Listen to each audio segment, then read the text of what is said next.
Uchinchi masala. Demak, bir atomli gaz berilyapti. Bir atomli gaz uchun erklik darajasining qiymati 3 ga tengligi esimizda. Va jarayonlarga to'xtaladigan bo'lsak, 1 va 2 jarayon izojarayon emas, 2 va 3 jarayon izojarayon emas, lekin 3 va 1 jarayonimiz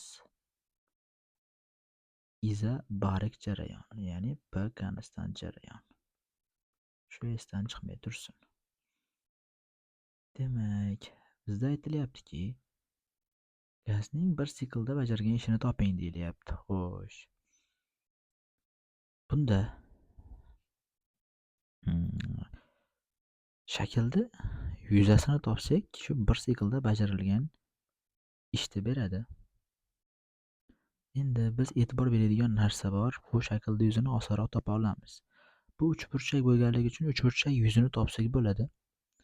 Ya'ni bu tekislik uni bir tomonini asosini deb olsak, hozir uchburchak balandligi mana bunday bo'lib tushadi.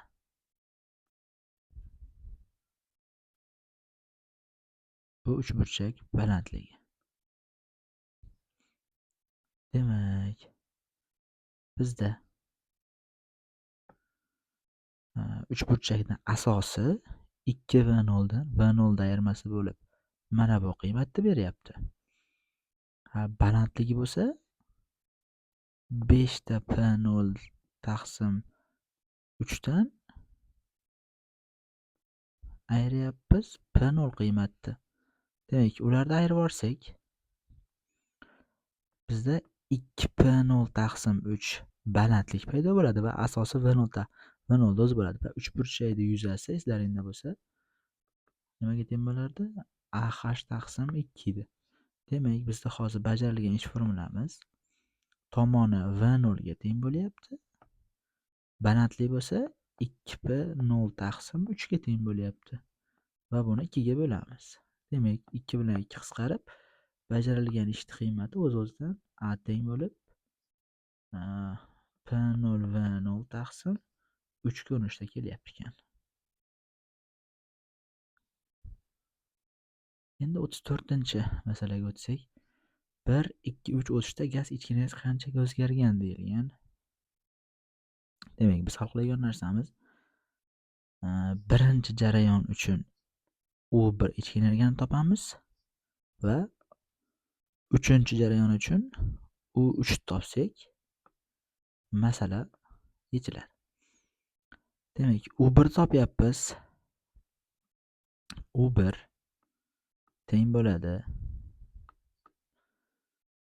V0 hajm, ya'ni faqat bu I taqsim 2 lik formula, to'g'rimi? Ya'ni uni qiymati I taqsim 2 PV sifatida qarayapmiz.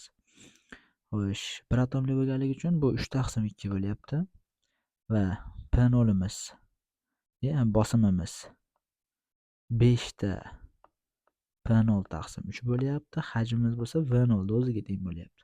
3 bilan 3 qisqarib, demak, U1 ning qiymati 5 taqsim 2 ta P0 V0 shaklida beryapti.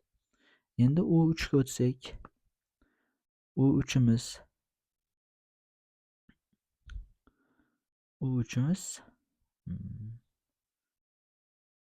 bosimi 3 taqsim 2si bor buni ham. Bosimi 5 ta P0 taqsim 3 ko'paytirilgan 2 V0 bo'lib qoldi bu. Demak, U2 ning qiymati U3 ning qiymati 3 bilan 3 qisqarsa, 2 bilan 2 qisqarsa, demak, buni qiymati hozir 5 ta P0 V0 bo'lib qoldi.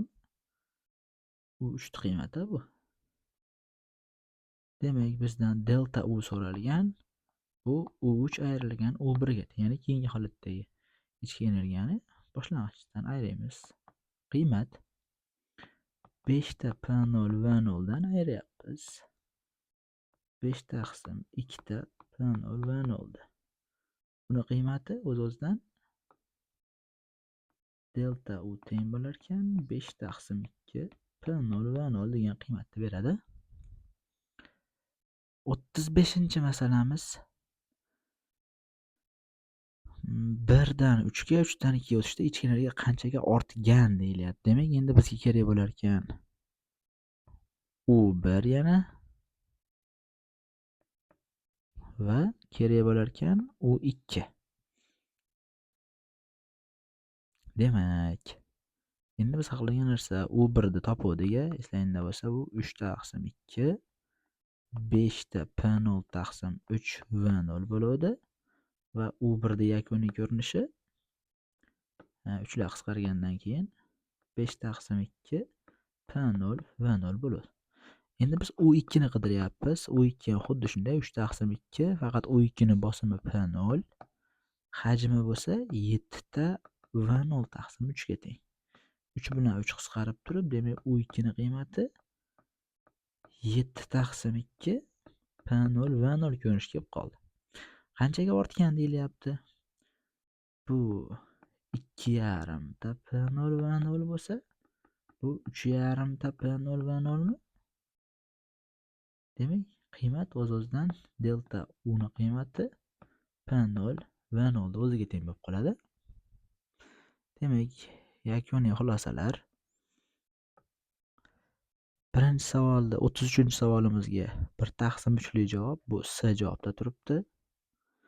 34-savolga 5 taqsim 2 chiqibdi. Demak, bu F javobda turibdi.